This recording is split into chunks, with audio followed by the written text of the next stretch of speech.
Wakil Presiden terpilih Gibran Rakabuming Raka buka suara terkait rencana pemangkasan anggaran makan siang gratis dari Rp15.000 menjadi Rp7.500 per porsi. Sementara itu meski masih akan dibahas lebih lanjut, tapi anggaran makan siang gratis di tiap daerah bisa berbeda-beda.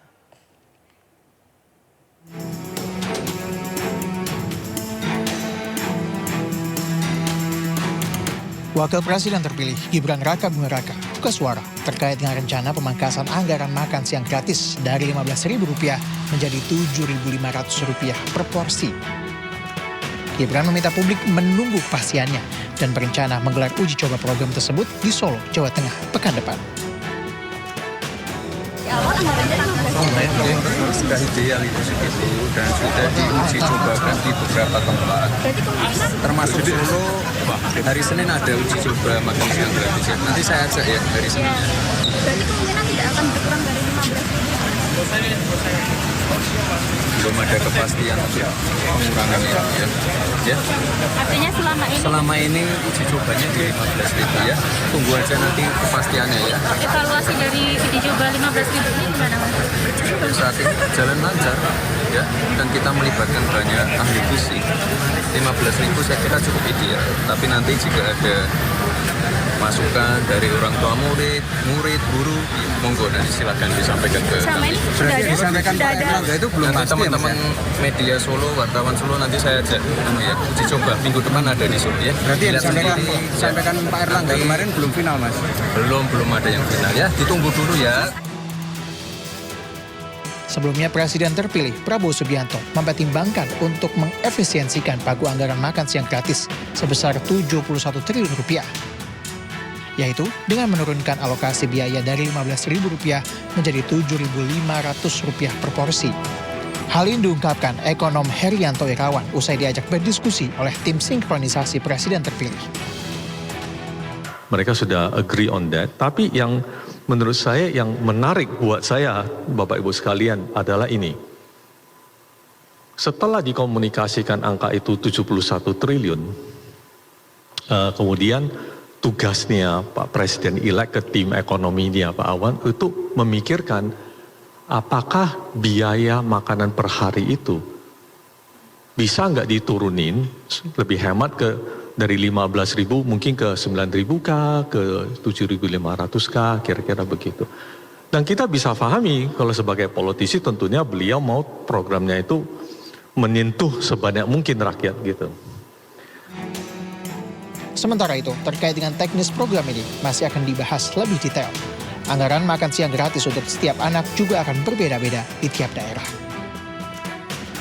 Pertanyaan untuk makan siang gratis tadi saya rasa ini bukan saatnya. Yang saya bisa katakan di sini adalah semua hal yang menyangkut program unggulan Presiden terpilih, apakah itu makan siang gratis dan sebagainya, itu akan selaras dengan prinsip-prinsip yang sudah ditegaskan oleh Ibu Menkyu tadi. Adapun langkah efisiensi anggaran ini juga bisa dinilai sebagai upaya baik pemerintah mendatang untuk menjaga keberlanjutan APBN. Tim Liputan iNews melaporkan.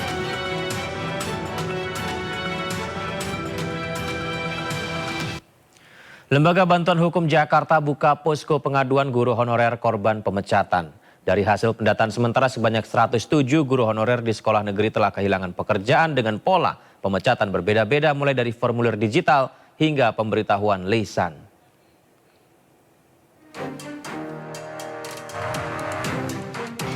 Ratusan guru honorer yang mengajar di berbagai sekolah di DKI Jakarta dari jenjang SD hingga SMA mengalami pemberhentian sepihak akibat cleansing atau pembersihan data yang dilakukan oleh Dinas Pendidikan DKI Jakarta.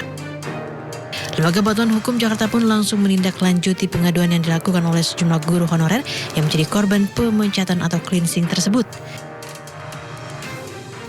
LBH Jakarta juga telah membuka posko pengaduan terhadap guru honorer yang terdampak hingga 24 Juli. LBH Jakarta juga telah membuka posko pengaduan terhadap guru honorer yang terdampak hingga 24 Juli mendatang. LBH Jakarta mencatat terdapat 107 guru honorer yang tersebar di 5 kota madya Provinsi DKI Jakarta di tingkat sekolah dasar, sekolah menengah pertama, hingga sekolah menengah atas. Meski belum menentukan tindakan hukum yang akan ditempuh, namun LBH Jakarta menilai pola pemecatan dilakukan secara berbeda-beda, mulai dari formulir digital hingga pemberhentian lisan. Hingga Jumat sore sekitar 190 guru honorer telah melapor ke LBH Jakarta. Diprediksi lebih dari 400 guru honorer mengalami pemberhentian secara sepihak. Kami akan mengolah terlebih dahulu datanya, kami akan petakan apa yang jadi pola, apa yang jadi pelanggaran hukum dan HAM, dan apa yang kemudian menjadi dampak. Dari situ data ini menjadi penting sebagai bahan advokasi ke depan.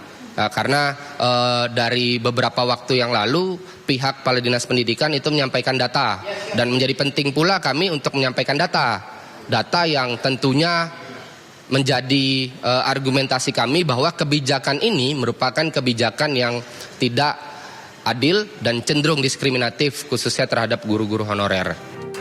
Sementara, dua tuntutan yang diajukan para guru honorer diantaranya memulihkan status dan pekerjaan para guru honorer di sekolah dan mendorong tata kelola aturan yang adil dan setara bagi pegawai non-ASN di lingkungan pendidikan. Dari Jakarta, Elsa Kesi, Novan Dwi Kusuma, iNews melaporkan. Pertemuan 5 tokoh muda Nahdlatul Ulama dengan Presiden Israel berbuntut panjang. Selain terancam sanksi dari PBNU, pertemuan tersebut juga mendapat reaksi dari Presiden Joko Widodo. Pasca viral foto 5 tokoh muda Nahdlatul Ulama yang berkunjung ke Israel dan bertemu dengan Presiden Isaac Herzog, PBNU segera memberikan sanksi pada mereka. PBNU juga menyayangkan hal itu terjadi di tengah agresi Israel ke Palestina.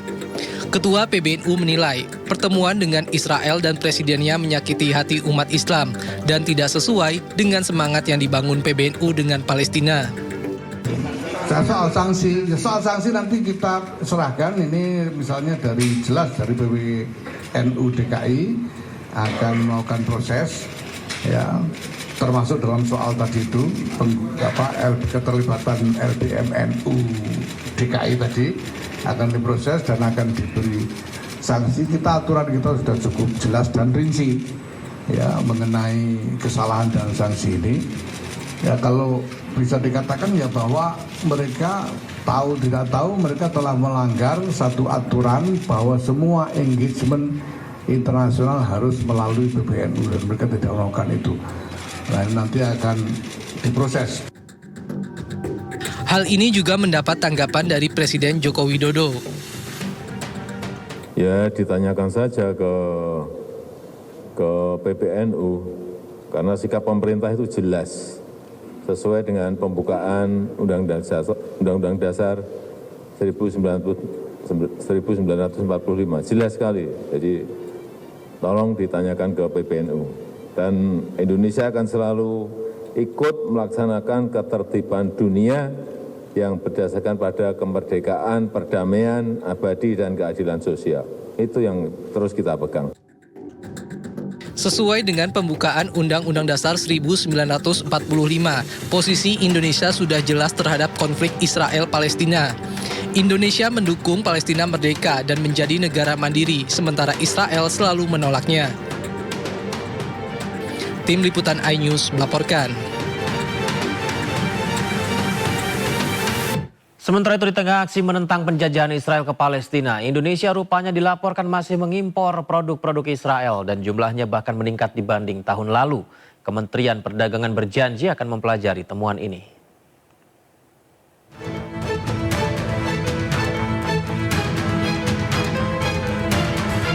Indonesia tercatat masih mengimpor produk Israel tahun ini. Jumlahnya rupanya meningkat dibandingkan tahun lalu. Koalisi Masyarakat Sipil melaporkan dari data Badan Pusat Statistik diketahui nilai impor dari Israel melonjak lebih dari 300% pada periode Januari hingga April 2024, yakni 475 miliar rupiah dibandingkan dengan periode yang sama tahun lalu, yakni 109 miliar rupiah. Impor terbesar tercatat pada produk mesin, pesawat mekanik, perkakas, dan perangkat optik. Meski demikian, Badan Pusat Statistik menyebut nilai impor dari Israel ini turun drastis. PLT Kepala BPS Amalia Adininggar Widya Santi menyebut penurunan tersebut turun 54% pada Juni 2024 dibanding bulan sebelumnya. Menanggapi laporan tersebut, Menteri Perdagangan Zulkifli Hasan berjanji akan mempelajarinya. Ya laporan diterima, nanti dilihat. Apa lagi? Temuan ini pun disayangkan aktivis dan pengamat lantaran terjadi saat masyarakat beramai-ramai mengecam penjajahan Israel ke Palestina, bahkan memboikot sejumlah produk dan gerai yang terafiliasi Israel. Koalisi pun mendesak pemerintah agar memberlakukan embargo total terhadap produk-produk Israel dan mengeluarkan sanksi tegas terhadap perusahaan-perusahaan yang masih terlibat dalam perdagangan dengan Israel. Tim Liputan iNews melaporkan. Sistem layanan check-in penumpang dan bagasi sejumlah maskapai di Bandara Soekarno-Hatta Tangerang, Banten telah kembali normal, pemirsa.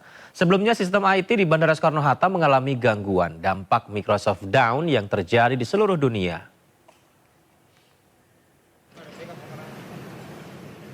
Setelah sempat terdampak Microsoft Down sejak Jumat kemarin, sistem layanan check-in penumpang di sejumlah maskapai di Bandara Soekarno-Hatta Tangerang, Banten kembali normal. Tak ada lagi antrian panjang calon penumpang di bagian check-in penumpang dan bagasi di Terminal 3 keberangkatan. Para penumpang juga tidak lagi harus check-in manual. Meski sudah normal, sejumlah penumpang tetap khawatir gangguan kembali terjadi. Apa ya, kalau saya bilang mungkin perlu ditingkatkan lagi, perbaikan di sistemnya sendiri itu perlu sih ya. Secara ini kan udah menggunakan digital, yang dimana software itu kan adalah senjata utama kan, baru kedua ya sumber daya manusianya yang mengoperasikannya. Cuman ya kembali lagi kalau sistemnya sendiri aja lemah ya kita perlu memperkuat itu. Jumat malam, antrian penumpang terjadi di counter check-in penumpang dan bagasi Terminal 3 keberangkatan Bandara Soekarno-Hatta. Hal ini akibat sistem layanan alami error dampak Microsoft Down. Kejadian ini tak hanya terjadi di Indonesia, beberapa negara juga terkena dampaknya, bahkan bandara mereka menghentikan penerbangan. Dari Tangerang, Banten, Ayu Pratiwi, Jaka Samsa melaporkan.